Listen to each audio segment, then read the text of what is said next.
2, 1. Folks, today is a great day on So Bad It's Good. I have been wanting to talk to this person for years. This is a guest, somebody who has built an entire career out of writing and asking the questions most of us are too afraid to voice. And then I think sitting very bravely inside those answers, which frankly is a skill that I think would solve about 99% of the Real Housewives franchise.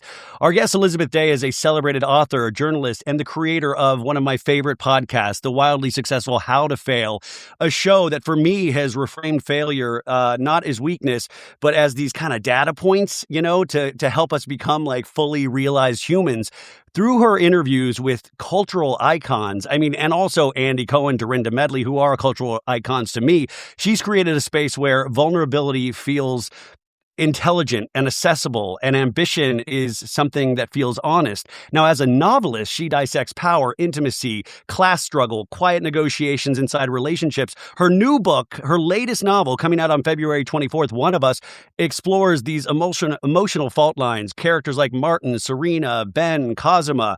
And if Bravo had any true balls, they would option this book and make it their first Bravo movie. Elizabeth writes about success without glamorizing, love without sentimentalizing it, and a failure without shame, which feels really radical in today's time. So, Elizabeth Day, I am so thrilled to speak with you today. Ryan Bailey, you are making me cry. That was the most phenomenal introduction I've ever heard. I was rewriting, and then I just kind of choked when I was delivering, because I was telling you beforehand, it's been a long time since I felt nervous to talk to somebody. And we've only had one interaction at BravoCon this year, even though we followed each other on Instagram for years. And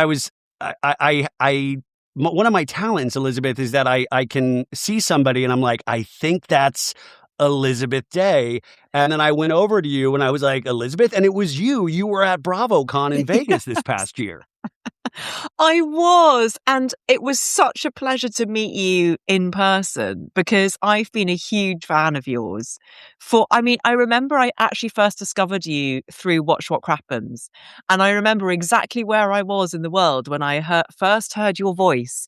So to see you at BravoCon in the midst of that gorgeous chaos, in that epically large conference center, where in one corner there's an incredibly long queue to meet Rachel Zoe, and in another there's a below deck activation, and then on stage there's Lisa Vanderpump, and then there was you in the midst of it, and to be able to connect was just an absolute joy. And you are such a wonderful person. Aside from all of the amazing work you do on Bravo content, you're just such a genuine and lovely person. So I was like, please, can I come on your podcast? You were kind enough to say yes, rather than get away stalker. Well, you're one of those people that actually reminds me to be brave in life. And I think I fail at that all the time because, I think I've DM'd you a couple times, come on the podcast, and then I never follow up. And then we talked there and I was like, let's do it. And you actually made sure that it happened. So thank you. Just to give the audience that might not know you as an author, this beautiful book, One of Us, this is your 6th novel. You've written 4 nonfiction books, but 6th novel. And in terms of the creative process, is always so fascinating to me, because you have this podcast that I think helps so many people. And the podcast has been going since 2018, if I'm not mistaken. Yeah. But you grew up a writer, a columnist, a journalist, all of these things. But why not quit at the podcast? Why keep writing? What possesses you? And by the way, this is kind of a sequel, even though you do not have to have read 2017's The Party. What possesses you to want to keep telling stories in other people's voices?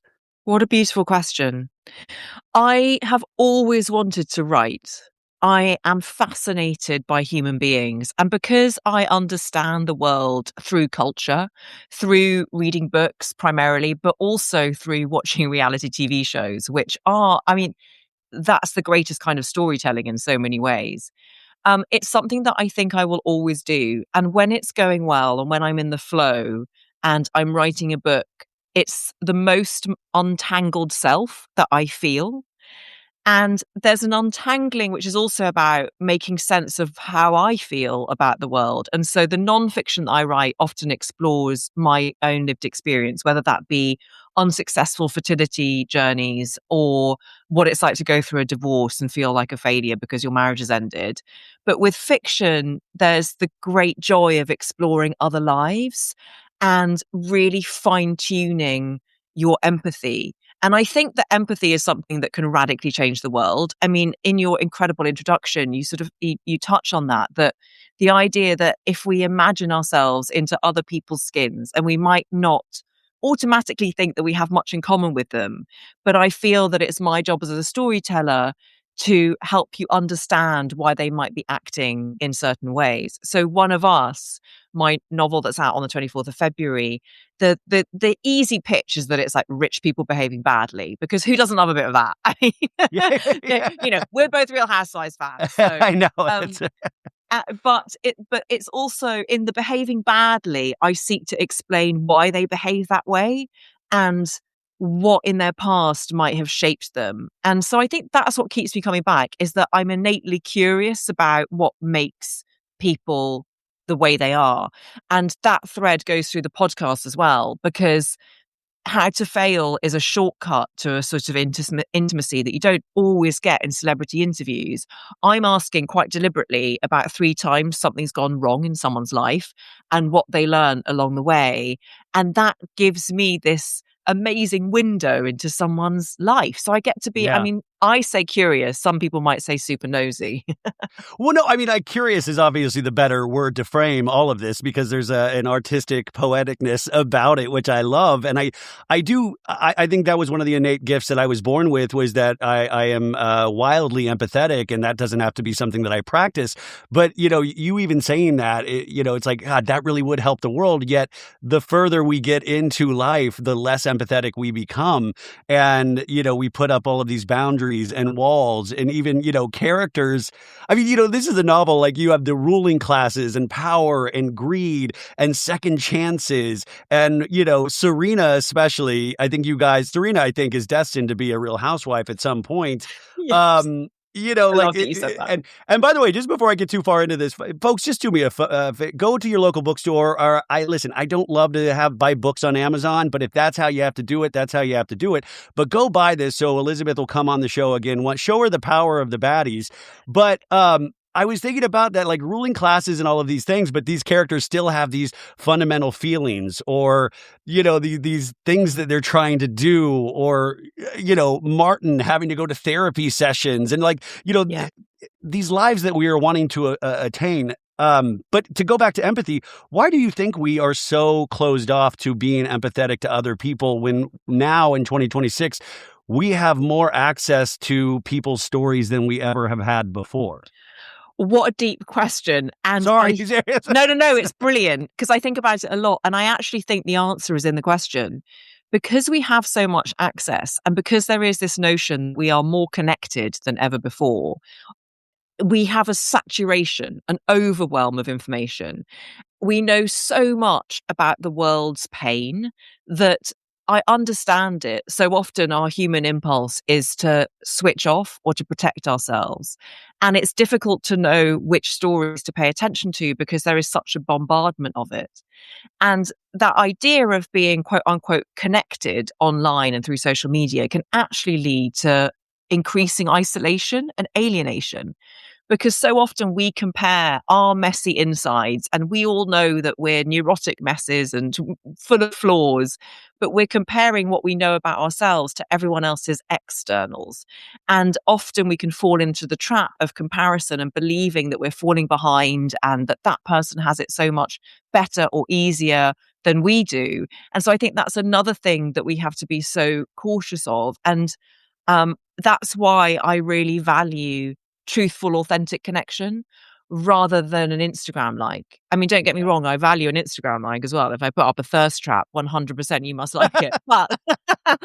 Same, But Elizabeth. yeah, Same. Yeah. but we can't lose sight of the fact that actually we need to show up as ourselves in real life too, and have those moments of connection. They don't even need to be big ones. It's literally saying thank you to the person who might be making your coffee one morning. There's Yeah. so much more soul nourishment that comes from that, because you are acknowledging that individual as a person. And that's what I seek to do with my characters too, to present them as fully rounded, 360-degree, fully dimensional people. And Serena, I'm so glad you brought her up and said that she should be a Real Housewife, because she should. She should be on the Yeah. Real Housewives of the Cotswolds or something. And Serena's a perfect example, because initially I, as the writer, didn't think that I had much in common with Serena. She's the mother of 4 children. I tried and failed to have children, so I don't have babies in my life. Which you And have she, actually bravely talked about that journey in your work. Yeah. yes, yeah, and it's something I'm super passionate in talking about, and perhaps we can come on to it because there's a house. I mean, as with everything in my life, there's a housewives influence there. But Serena is a mother of 4, and she also belongs to this aristocratic, wealthy, elite class in Britain. She's married to a wealthy, charming man, and her asset, her primary asset, has been her beauty, her slender, blonde beauty. And she now finds herself in her 40s going through the perimenopause, which I was and am going through at the time of writing. So there's a lot of heartfelt, like sweating through silk shirts. And she's understanding that her identity is changing and she's a bit scared by that. And actually, someone who culturally felt like she had to send her kids off to boarding school at a very young age is now realizing that she's softer than she ever gave herself permission to be. So part of Serena's journey is leaning into that softness. And I think we see that in so many housewives, Ryan. Well, and also the Yeah. disillusionment that she is waking up to, of like, this is my life. This is where I stand.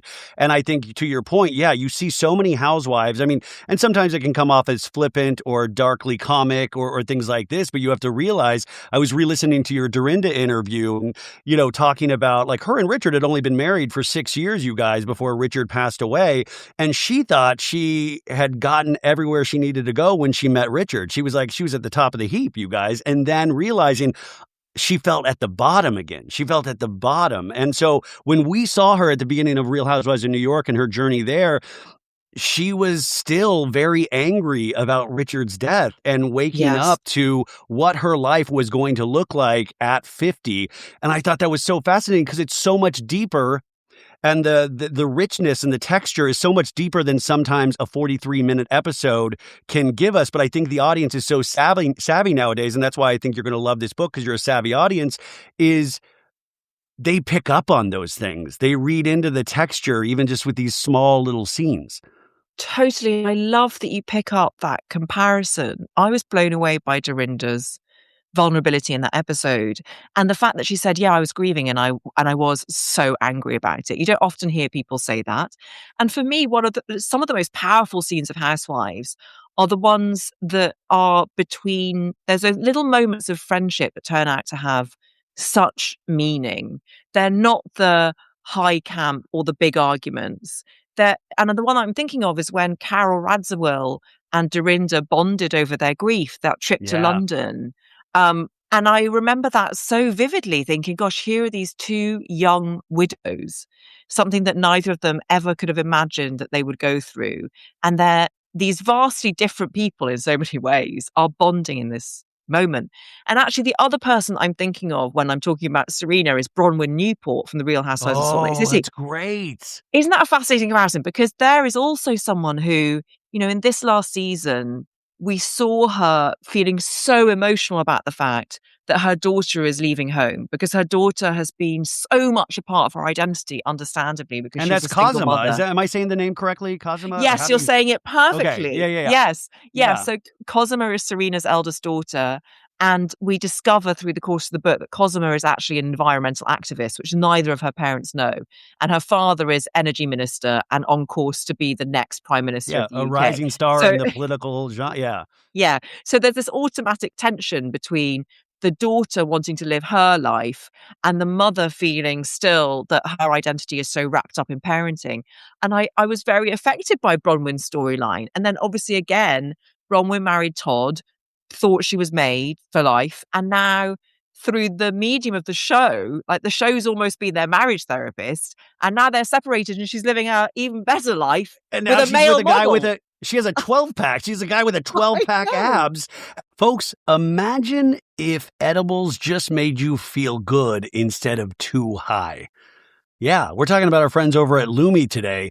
Consistent, mellow, and super delicious, Lumi gummies are specifically designed to make you feel good, not stoned. Whether you're looking for an end of the day de-stressor, a midday mood boost, or help getting the best sleep ever, Lumi gummies has a strain that's right for you.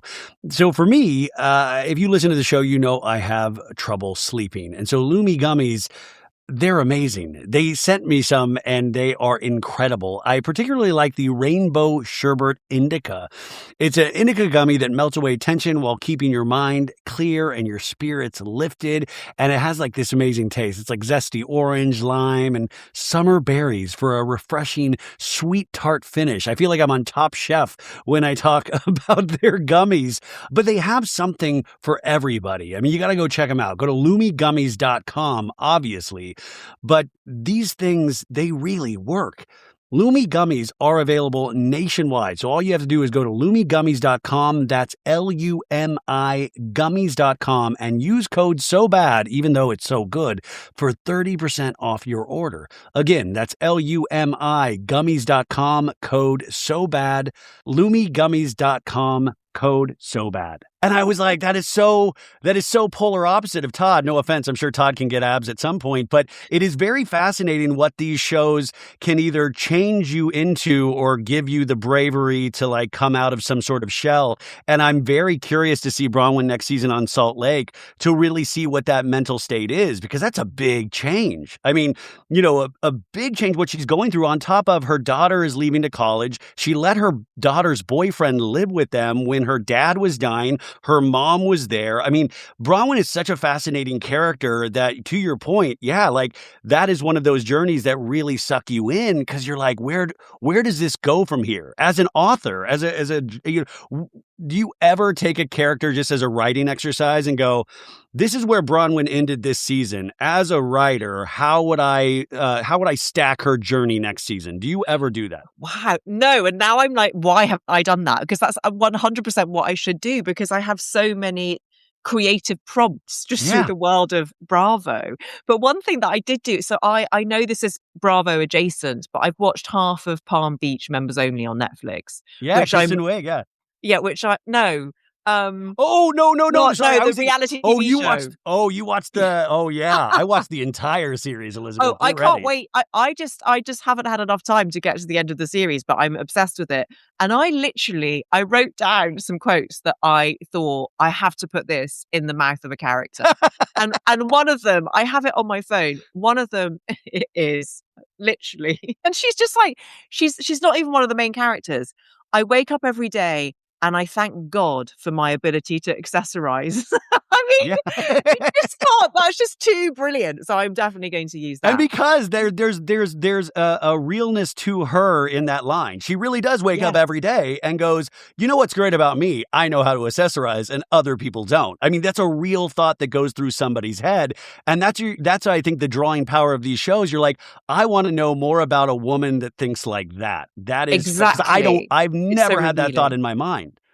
And I think the other thing that's a great resource as a writer, but you see it particularly with Real Housewives of Salt Lake City, that you see the housewives understand how they are being perceived by the audience after every season, more than I think any other preceding season, because there was so much breaking of the fourth wall and the rise of social media, and that's become a character on the show.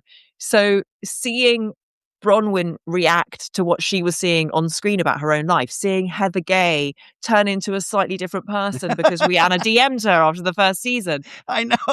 that's pretty interesting too, as like character arcs and the complexity of outside influences. And yeah, I'm just obsessed, as you can tell. Well, no, I love that you brought up that thought of social media changing things, or just like mid-level to high-level fandom changing things. And how would it not? You know, if you have sunshine blown up your ass all the time, that's going to change how you feel about yourself. And especially if you're an insecure person, which I think a lot of people at their core, whether they realize it or not, are dealing with some sort of level of insecurity. And one of my favorite facts is that Twitter, which I'm no longer on, it started the same day that Real Housewives of Orange County premiered. And I thought that was so Wow. fascinating, but it wasn't the welcome to the jungle that it is now. It was used in a very different way.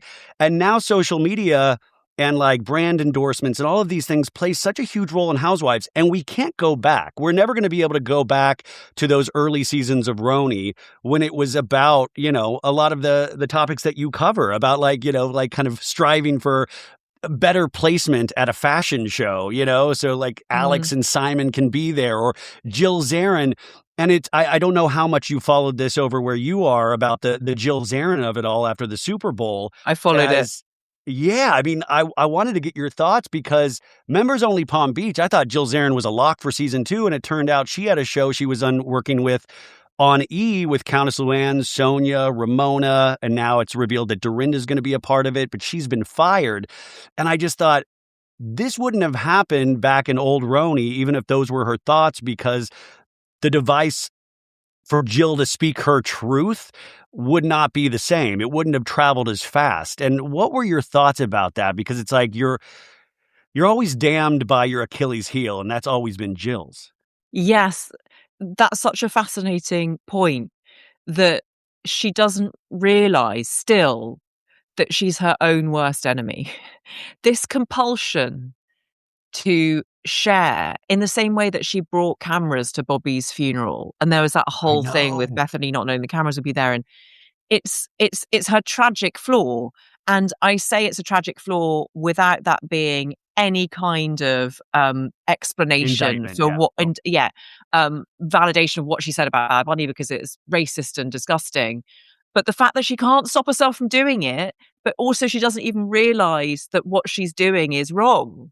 yeah, And yeah, I there's no don't think that will realization. there'll be no growth there whatsoever, which in a way makes her fascinating to Yeah. watch. But I'm impressed that E made that decision actually, and they nipped it in the bud very quickly. Because the one thing that none of us wants is a rerun of the Black Shabbat season of Real Housewives of New York. We can't do it again. We can't go And there by the way, again. what she's referring to, you guys, if you don't remember, is it was the last season before they decided to throw old Roni away and reboot it. And it was, obviously we were in the pandemic, but it was just the show was not able to hold the weight of America at that point. It wasn't able to hold what was happening here. And I think that's interesting because, your books will always take us, and your conversations always take us to this deeper level. And sometimes the housewives can do that by accident. When they try to do it on purpose, I feel like it's fumbling and it never truly, I mean, it sometimes comes off so heavy handed. Would you agree, or would you like, Bravo is the place to have the heaviest of conversations? I think Bravo is a place that can reflect, challenge, and where appropriate, lead culture. And when I say that, I don't say that in a vacuum, because when I first came across Housewives, it was the Real Housewives of OC. And the reason I became so invested in it as a franchise is because I was going through IVF at the time. And so was Megan King Edmonds. And it was the first time I had ever seen someone inject themselves with IVF drugs on screen. Yeah. And that's become its own trope now. A lot of people do it, most recently Oh, Bose on. Bose. Yeah. Yeah, yeah. And I'm so grateful for that. But at the time that I was doing IVF, this is back in 2014, there was nowhere that I felt that experience was reflected, and nowhere I could turn to feel less alone. And I think that reality TV and the Real Housewives have been pioneering in that respect when it comes to aspects of the female experience that are often overlooked or undermined or diminished or marginalized in some way, whether it is Dorinda talking about being a widow, whether it is a housewife going through a marital breakdown, whether it is them ending up in jail because they committed various fraudulent or illegal acts. But I agree with you that it was too heavy-handed and ham-fisted the way that they attempted to do it in that final season of pre-reboot Roni, because they brought in Ebony K. Williams and they Yeah. sort of expected her just to heal America. Like, Yeah. you'll be able to explain this to these ladies. Have at it. And poor Ebony. It's a heavy I mean, ask. You It's a heavy ask. you put it so beautifully, Ryan, that the weight they were carrying the weight of America. They just weren't strong enough. Yes, And we it's were a super already heavy ask. angry in our rooms that we were trapped in, like, I remember that time Yes. where, it's like these shows are great for escapism and, they'll have, to your point, these kind of amazing conversations that happen naturally. But when these conversations are forced, the audience can feel it. It's like just something innate in us when we can feel like when we're being lied to, we can feel like then there's some kind of eternal truth or, just the random conversations you'll have with your friends and family that go to the deeper level because that doesn't happen every day. And so when they try to force those conversations, we pick up on that immediately. And I think that season really suffered from that. Yes. I think where Housewives and other Bravo shows are often at their best is when there is a breakdown of some kind, a rupture, but then we also see the journey to repair. And it's a very satisfying experience just from a storytelling perspective because you see it come to its conclusion. But it's also quite calming because we don't always get the repair in real life. But on reality TV shows, producers are there saying, you need to raise this. You just kind of get through it. And I've learned so much about navigating conflict through watching these shows. And then you have shows like Summer House, where they really do have delicate and powerful conversations. Did you watch this past week where Yes.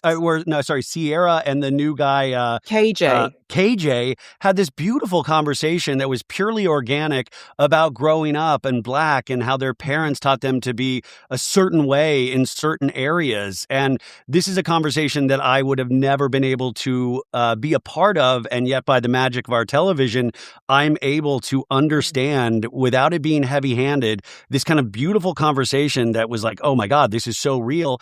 And in the midst of like Kyle crying about his life, you have these little tiny moments that has stayed with me since I've watched that episode. Totally. And another one I can think of is Next Gen NYC, when Candy Burris's daughter Riley has to educate that douchebag Charlie on what a microaggression is. Yes. And again, I just find that's revolutionary television. That it's brilliant. I thought you were going to say when Seth said he wanted to be Polly. I thought that There's was also Seth revolutionary in a different way. I mean, no, yeah. I mean, but it really, it is interesting though. Like, for a book like yours, like you have, Martin gets to kind of get back with the Fitzmaurice clan. A lot of people don't have the chance to revisit something that has caused them great emotional upheaval. And I was wondering, in your life, did that come from something in your life, or was that your imagination going, what would it be like if there was an event that happened that was able to bring Martin back into this orbit after the 40th birthday party? Was there something that happened in your life? Because I always feel like those situations in my life I run away from. I don't want to face. I'm like, well, I'll deal with that wherever I go in the afterlife. I'm like, that's not I can't do it. Have you had those moments in life where did that come from? Wow, one unbelievably perceptive thing to say. Yes. So, Martin, who is a character I'm immensely fond of, but he's got a lot of emotional baggage and he spent a lot of time repressing his sexuality in his 20s. And he's from the wrong side of the tracks. He got a scholarship to a posh boarding school and he became fixated on this popular, handsome classmate, and that was Ben Fitzmaurice. And something happened when they were at university together, which forever bonded them, but in a negative way. And all of those secrets have now come out. And Martin has been exiled from the Fitzmaurice orbit. But one of us opens where he is unexpectedly invited back in because Ben's sister Fliss has died in mysterious circumstances. And it's such an interesting one because, very like you, Ryan, I am quite conflict avoidant. But I have also felt like an outsider for a lot of my life. And I realise the irony of speaking like that because I am a white middle-class woman living in southwest London, and I'm incredibly privileged in many ways. I grew up, however, in the north of Ireland at a time when that province was riven with conflict, and there was essentially a civil war going on, where to speak with an English accent, as I did, was to mark you out as an enemy occupier in certain quarters. So I was I was bullied at school. And I, like Martin, got a scholarship to a boarding school in England, which in many ways was the saving of me. But there was a lot of code switching involved in that. And I've always been fascinated by the perspective of the outsider who yearns to belong, who wants to be invited into the cool group. And so Martin still has that. And in a way, you're totally right. Him being invited back into the Fitzmaurice family and having a chance to seek and execute his revenge is almost like wish fulfillment for me as a people pleasing, conflict avoidant Scorpio who has an ability to hold a lifelong grudge but never act on it. There is a level of wish fulfillment. But I also, in all seriousness, wanted to give Martin his opportunity for redemption because he's Yeah. lived carrying this pain and this secrecy and this misplaced shame for so long that I wanted to give him the chance to settle old scores, but also to find happiness. So we go on that journey with him as well. So Bad It's Good is sponsored by our friends at Olipop. Now, Olipop, Rebecca and I, we're kind of obsessed now. I've been chugging the classic root beer, and she has been digging the cream soda. And we have been drinking this like it's water. Now, Olipop is a new kind of soda that combines the classic soda taste with the benefits of a functional ingredient blend to support digestive health. Olipop is reimagining soda with high fiber and low sugar. My Olipop story is that I think I drank a certain soda nonstop. And I have to admit that I've kind of switched off of that and I have been just drinking this. And this classic root beer, I love it. It kind of reminds me of my dad. He used to take me to like A&W root beer when I was a kid. And it's kind of throwing me back to those childhood memories. But this is high in fiber. It's low in sugar, so it's actually good for you. It's way better than traditional cola. And the functional ingredients, it supports my digestive health. I mean, these are all important things that I never thought about when I was drinking a soda of some sort. But now I'm thinking about it all the time. And I'm like, wow, I'm drinking something that tastes good, that I truly like, but I'm also doing something good for my digestive health, which I think is good, right? So, for you guys out there, if you want to try this, you can get a free can of Olipop. You buy any 2 cans of Olipop in store, and they're going to pay you back for one. And it works on any flavor, any retailer, because they don't just have these 2 flavors. They have so many other flavors as well. So I'm going to put the code in there. It's drinkolipop.com/so bad. And you're just going to go there and put this information, and they're going to give you a free can of soda. Olipop is sold online at drinkolipop.com plus Amazon and available in the soda aisle and with the chilled beverages at thousands of retailers nationwide, including Walmart, Target, Costco, and Whole Foods. Yeah, I mean, yeah, you really do. I mean, shame is such an interesting topic. I deal with so much shame and for things that I probably shouldn't even be ashamed by. I mean, I think it was the kind of Catholic guilt that I was raised with, but I have, so much shame even from just being a straight dude that watched Bravo. There was like this weird shame attached to it, or even talking to male friends that liked sports, and you were like, well, I love Ramona, or I love this. It's very weird, and shame is such an interesting topic. And when you're talking to people on How to Fail, your podcast, how much do you think shame is associated with failure? Oh, hugely. And it's so interesting that you asked me this at this particular time, because yesterday I interviewed someone. It was Chris Appleton, the celebrity hairstylist. Yes, yeah. Yeah, and he said, I think I remember feeling shame before I felt love. I was like, God, that is a powerful statement.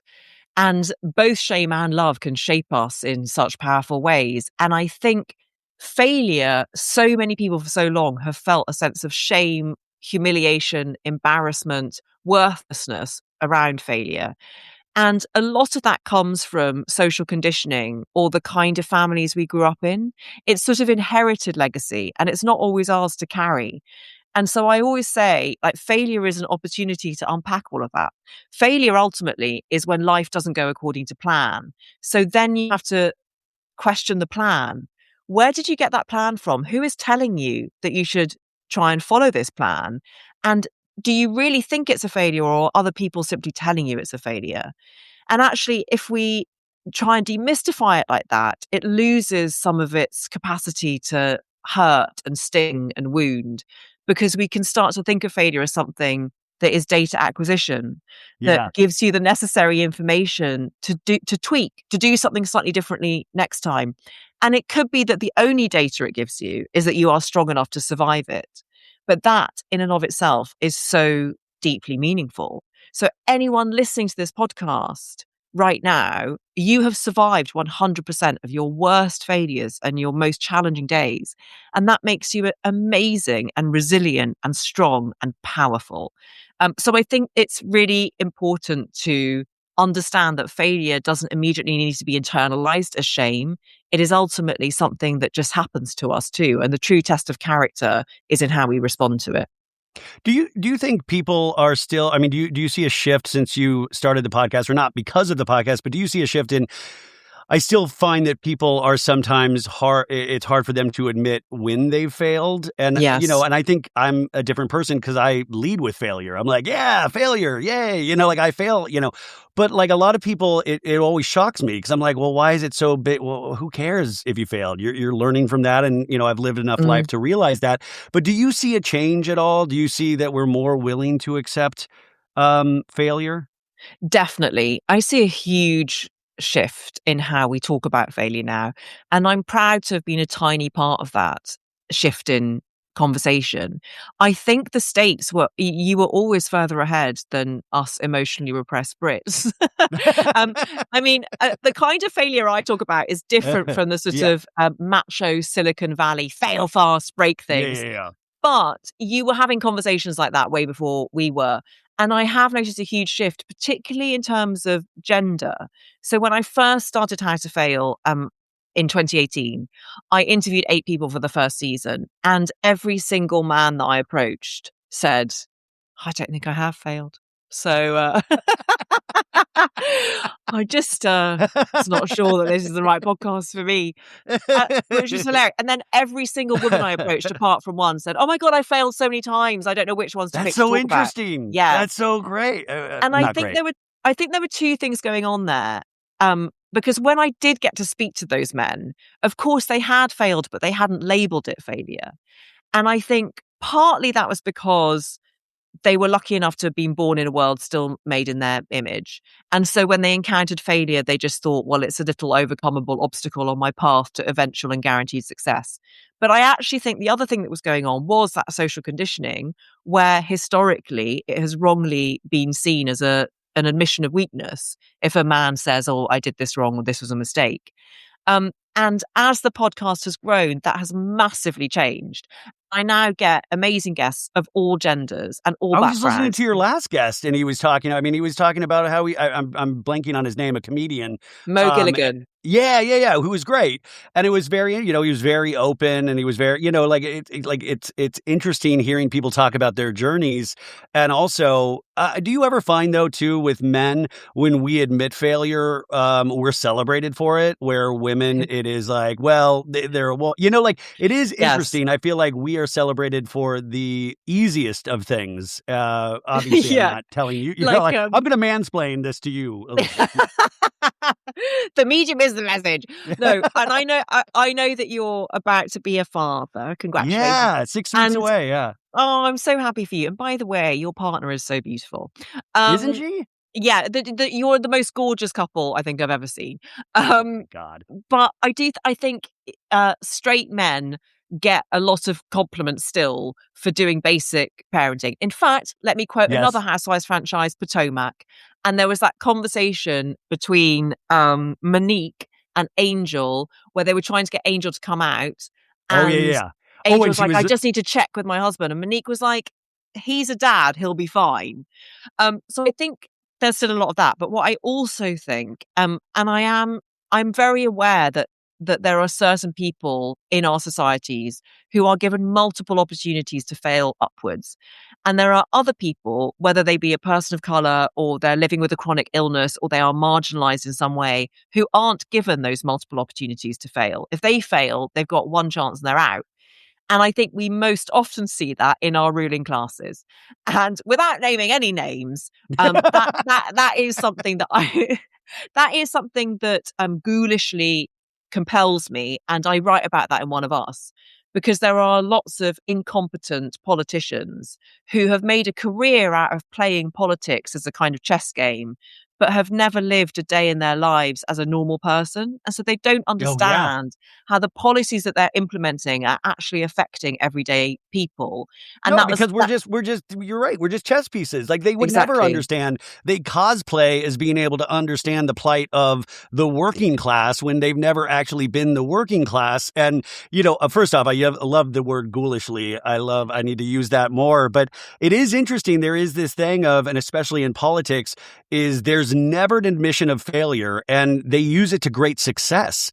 You know what's better than flowers that die in 3 days? Matching underwear. Seriously, MeUndies has cracked the code on Valentine's Day gifts and beyond with their matching underwear for couples. It's cute, it's intimate, and you will wear them more than once. My personal experience with MeUndies, I think you know my journey. I can't show you, but I am wearing MeUndies right now, and I have the MeUndies on that have little hearts on it because I'm a romantic, but I also have ones with dinosaurs. They are amazing. I swear by MeUndies. MeUndies makes matching underwear specifically for couples, though. So, same adorable prints, different cuts for each, and all made from their signature ultra-modal fabric that feels impossibly soft. Unlike other brands just slapping hearts on generic underwear, MeUndies designs coordinating prints from the ground up. And their Valentine's Day collection has prints made for two. It's the kind of gift that makes you smile every time you put them on. Now, over 30 million pairs have been sold and 90,000 five-star reviews for their products. People love these because they actually fit well and feel amazing. I can attest to that. And their first pair promise, 45 days risk-free, means if your first pair doesn't work out, they're going to make it right. And they're not going to hassle you about it. Every style comes in coordinating prints so you and your partner can match: boxer briefs, trunks, briefs for him, bikinis, thongs, boy shorts, cheeky styles for her. Same print, different fits. Valentine's Day has already passed, but if you want these delivered at any point, not just for Valentine's Day, it is for beyond. This is the gift that keeps on giving long after the holiday is over. So make this Valentine's Day and beyond one to remember with matching underwear from MeUndies. To get exclusive deals up to 50% off, go to MeUndies.com/SoBad and enter promo code SOBAD. That's very important. Enter promo code SOBAD. That's MeUndies.com/SoBad. Promo code SOBAD for up to 50% off. That's promo code SOBAD for up to 50% off. If you never admit failure, if you commit to the bit, if you commit to the lie, even your mistakes are exactly what you meant to do, and that is actually, you reframe it as actually never failure, like you Yes. gaslight it that is such a fascinating thing because it's like never admitting you failed. And if you would never admit it, people eventually believe it. And I find Yes. that fascinating. So well put, like Stacey on Potomac. Yeah. But also, Oh my God. But wait, to that point, how amazing is it? I did not think Stacey would survive into a second season, and she thrived just by committing to the bit. Like, I know she's lying, I would say, half of the time on there, but she does it well. I enjoy her. I celebrate her for the ditto. lies, and she will never admit it, but I know exactly what's going on. And I'm like, well, it's a valid character. Totally. I love watching her. And in a way, I love that she's doing it as a powerful Black woman, because we're so used to straight cis white men doing it and getting away with it and getting to rule the world because of it. So, Well, it's so funny. It's like then we're celebrating something that we think is inherently wrong anyways, but at least a woman's doing it. At least we have a woman exactly. doing it. And it's Which, in the by the way, housewives, that's okay. I need Stacey. I would love, while you're in the States, you need to get Stacey to do a video selling your book and never having read it. Oh my How gosh, amazing would that please. be? Oh, how can we Stacey do this, Rush. Ryan? If we get, and just like she doesn't have to read a book, but how would you sell just by looking at the cover and the title? How would you sell this book to readers? How amazing of a video would that be? That is genius. I want to clip this and send it to her because Please. I'm a huge Stacey stan. And because of all of her QVC experience, I truly believe that she can sell anything and everything, Oh, including the myth of her own life. oh my God. Rebecca and I, we will spend like sometimes at night, we will just go on. There's like TikTok accounts created of Stacey's old QVC set, and we'll just Really? sit there and watch it. And we're just like, wow, because it's hysterically funny. But also, she's like, she finds a way, the puzzle to sell anything. And it's like this fascinating trait that's why she's a successful housewife at the same time. It's really amazing. It's so amazing. And I have this awful characteristic, which is that if someone is really beautiful, I just can't think anything bad of them. Well, It's like, it's pretty privilege. I mean, pretty I can't privilege help it. exists, and especially on Bravo. We have this new guy we've Yes. talked about on the show, you guys, Ben, who's a model on Summer House, and people are just like, I just look into his eyes. He looks me. What was like? He looks me directly in the eyes. I'm like, that's all it takes. He doesn't have to do anything else. He looks me directly in the eyes. I don't know what he's saying, but he looks me Such a directly in the eyes. such a low bar. And But again, like if Katie Janella, I loved. I was like, Katie Janella can do no wrong. Look at how beautiful she is. she Ditto really is Lisa Barlow. stunning. Yeah, she's so stunning. And Lisa Barlow is my queen. Like again, I won't accept that she ever does anything wrong. Wait, well, she loves you then. I mean, like I said, well, we're coming off this season of Salt Lake City, which I thought was so interesting because I always, the audience knows, I always compare Salt Lake. It's like a daytime horror film, and it's like a mix of like David Lynch and John Waters, and it's very unique in terms of like the franchise itself. And we had these like, the benchmark episodes of Below Deck, which we're now seeing on the other side from the crew's perspective. But I felt like the show got really kind of stuck in the muck and the mire of like certain incidents that they could never prove. And so I thought it was like chasing its tail in these really weird ways. And at the same time, Lisa Barlow coming out swinging at the reunion. You love Lisa Barlow. Oh, I love Are you able to ever understand the audience's perspective of, I mean, Lisa's one of those people we were just talking about. She never admits defeat. Never. Yes, I know. I can totally understand why people don't feel the same way as I do. I think the part of the reason I love her is because I've met her a couple of times, and She's lovely in person. she's so lovely and so warm and claimed to remember me, which is good enough for me. I think John Barlow seems like a prince amongst men. He really does. And I feel like Lisa, there's an element of Lisa that is in on the joke of her own absurdity. That whole singing away in a manger. Yeah. But of course, I understand that she also drinks her own Vida Tequila Kool-Aid, and believes her own. But in a way, it's the most amazing Kool-Aid we sell. It is amazing. Yeah.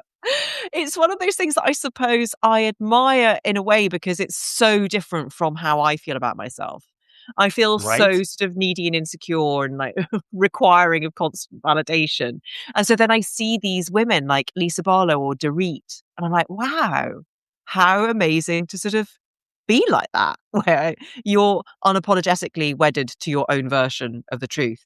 And Salt Lake City, I really enjoyed it as a season, albeit with the frustrations of the absence of the plane footage. Although I do quite like endlessly discussing that absence with my friends. And it's like one of those historical mysteries that will never get solved. Like, did Richard III kill the princes in the tower? That's a niche English history reference for everyone. It's exactly what I was thinking. I went to Richard III immediately. This is amazing. Wow. But one of the, I loved the Below Deck crossover. That was incredible television. Oh, which, by the way, Daisy Kelleher, I just interviewed Daisy and she brought you up a couple weeks ago. I love Daisy. Yeah. She's coming to my book launch party in New York. Where are you based, Ryan? Los Angeles. Oh my gosh! Can I see you in it? Well, we'll have this conversation once we stop recording. You just cut out. What was that? I was inviting you to a launch event that I'm doing in LA. I'd love you to I would love to. I'll email you after. Yeah. Yeah. Daisy's amazing. Daisy and I met. So here in the UK, we watch Bravo content on a streamer called Hey You. Yeah. And Hey You does lots of amazing and unbelievably fun events. And they also sponsor a music festival called Mighty Hoopla, which is one of my favorite days of the year. Guys, that's where Erica Jane, we did it. And Countess Luann and Sheena Shea's doing it this year, you guys. I know. And Meredith Marks is DJing. And it's so exciting because I met Countess Luann. She was iconic. I think she's my favorite housewife of all time. And I met Erica Jane and she was cold as ice and seemed to be dead behind the eyes. But I'm so glad that That's exactly who she is on the show. That's perfect. It's actually like disarming because I feel a bit like you, Ryan.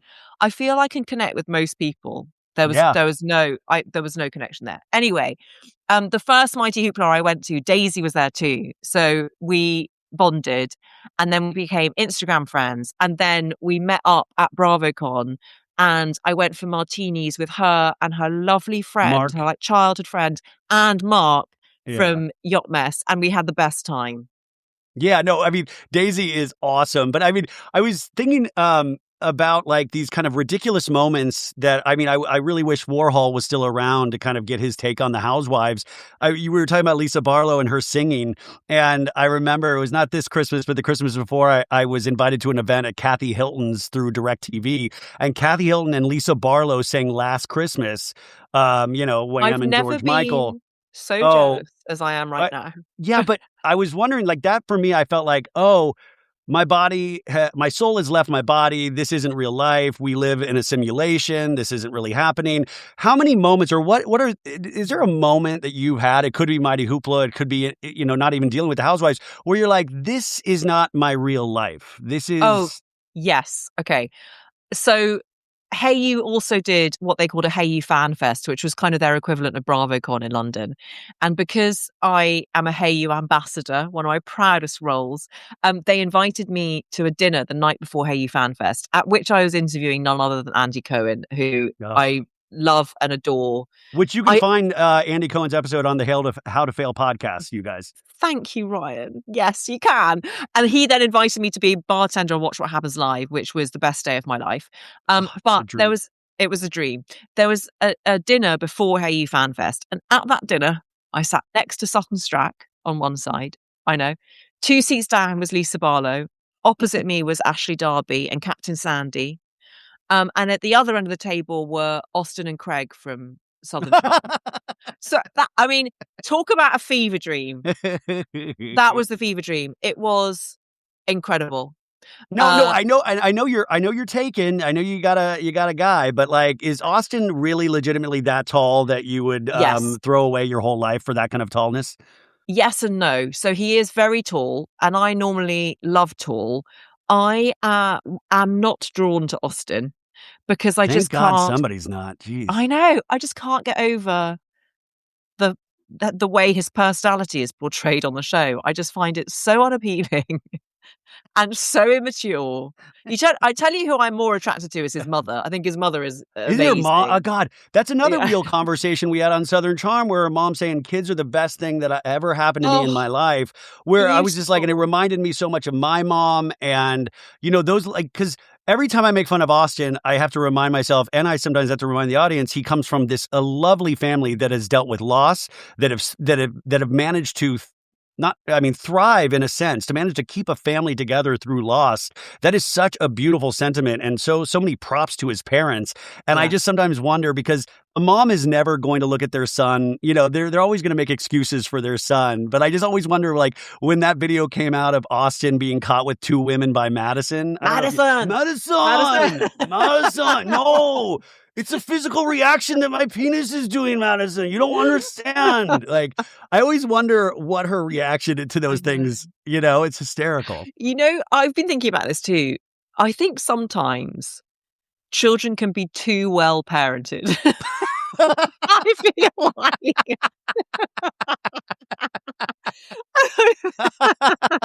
I feel like Austin has never had to question the fact that he is loved and secure and raised by these Yeah. amazing people.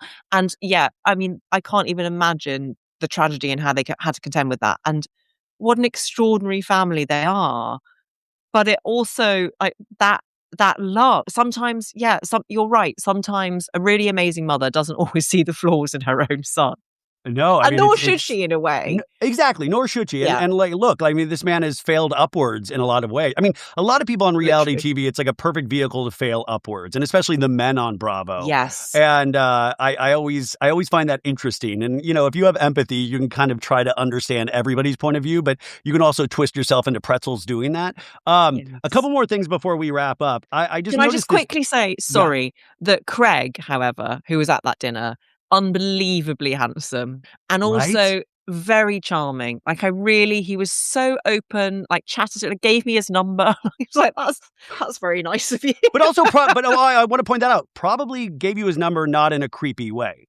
Absolutely not in a creepy Yeah, way. He I was want with to. Paige at the time. I was talking to him about how obsessed I was with Paige, and he was like, "I know, so am I. Everyone is. Like, I'm sure she'd love to do something with you when you're in New York." I was like, "I don't think she would," but like, Oh he my was God, so nice and you charming. caused the breakup. No, Probably do Craig it. Atcock was like, you got to do something with Elizabeth. He's like, who's Elizabeth? What? Sorry, I interrupted you, but I just had to say that actually I was more attracted to Craig than Austin. No, Craig, there is, and I mean this before it goes bad, is like there's an early politician in Craig Yes. where there seems to be like he really does focus on you and make you feel special. And it's like what you kind of used to hear about like Bill Clinton back in the day, or maybe a Tony Blair or something like that. There was this, Yeah. element where he seems interested in your life. And, I've had a couple of experiences with Craig, but he also is very sensitive. If you make fun of him, you're out immediately. And you can see that within the show. It is very interesting that his cast on Southern Charm have very, like, sometimes very negative things to say about him, but the public at large, when they deal with him, they really love Craig because he makes them feel special. Yes, nailed it. And that sort of Um, political aspect, probably because one of the accusations leveled against him on the show is that he lies, and that would track with the whole politician glad oh man, handing. I was thinking today while I was prepping for this, and I don't know why I went to Craig all of a sudden, but I was like, maybe he truly believes his lies. Like maybe when Mm. he told Sally this week that he was like, I didn't say that about Charlie. Like he said it. It wasn't the same context, but he said it. Maybe he just doesn't remember saying, like I was trying to make excuses for why he lies. I just can't say anything positive about Sally, so that's a tricky one for me. Oh my God. You got to talk to Rebecca, dude. She's now recapping Southern Charm with me. And it's like every time I try to be empathetic towards Sally, she does something that I'm so grossed out by that I was like, I thought I was insecure. There seems to be a well of insecurity here, and especially when men are involved. Yes, 100%. And because of that insecurity, she's the woman that other women have to be wary of. And Exactly. I hate that because it's such a sort of cliche. It's so lazy. Like actually, women are amazing, and most of the time we operate in solidarity because we've all been through similar shit. And I just feel she's single-handedly sort of dragging that down. Oh, you got to watch her on Watch What Happens Live. It just like she was on Oh, last night after Southern yeah. Charm, and it was even that we were like studying the eye movements, and every time Andy brought up Austin, she was like giddy. And like I'm just like, anyways. As we start winding down here, I want to say this painting behind you. It says we don't need their approval, which I've been staring at the whole time. What's the story of you getting this painting? I love that you've asked me this. So I have a ritual when anytime I get a book advance, I like to buy a piece of art for two reasons. One is that I like to have something tangible to remind me alongside the book, but also because I believe in paying it forward and supporting other artists. And I'd been following this guy on Instagram for a few years called Eric Stefanski. And he specializes in these oil paintings which have writing on them. And this particular painting is a huge canvas and it says, "We don't need their approval," in a kind of corally orangey red against a sort of mustardy yellow. And it came up on my Instagram feed and I instantly just thought I have to have it. And so I DM'd him and he turns out to be based in Chicago. And he was absolutely delightful from beginning to end, sent it to me with a little sketch that he'd also thrown in for free.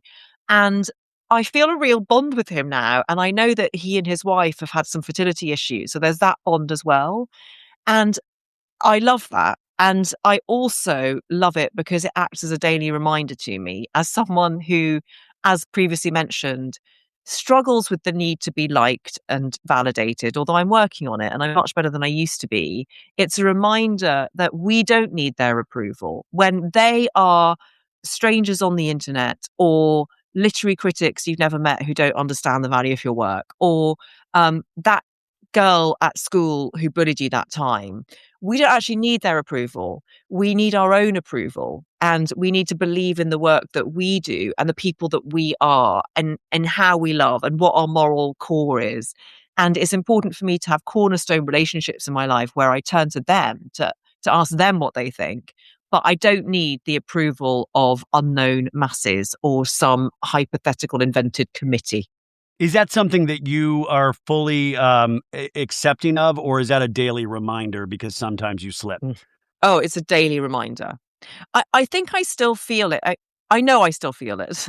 If I get a shitty review, um, and I've poured my heart and soul into a book, I've got to the stage where I now don't read the review, and I'm really proud of myself for having got to that stage. So I don't pick the scab. But my lovely book publicist, I've asked her to let me know of the existence of them so that I don't accidentally sort of fall into the trap. So she will tell me, she's like, it's not worth your time, but just to tell you that this exists. And I've got better at metabolizing that. So, and again, like a few months ago, some woman on Instagram criticized my haircut, and I happen to like my haircut, but it just really affected me for 24 hours. But the good news is it affects me for 24 hours. I understand that it's going to affect me for that length of time. And then after 24 hours, I can see it more objectively and I feel better about it. Whereas it used to take me like weeks and months to get through it. So it's a daily reminder. And I don't know if you feel this way, Ryan, because you're an empath as well.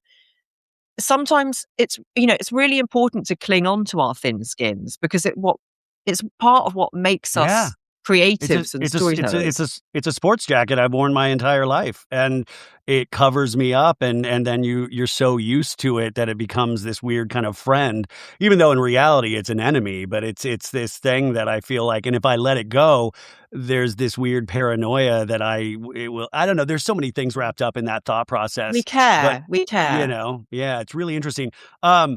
Well, listen, I could talk to you all day. I think that's why you're so good at what you do, is that you could legitimately talk to anybody all day and make them feel smart and funny and all of the things that you made me feel today.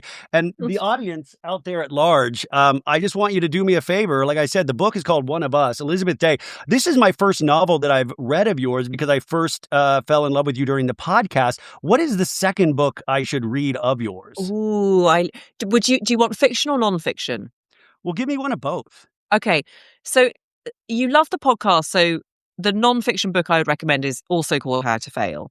I also wrote a nonfiction book on friendship called Friendaholic, but neither of them is published in America. So, I know, by the way, scrap that. I did notice that as well. So Let's scrap that.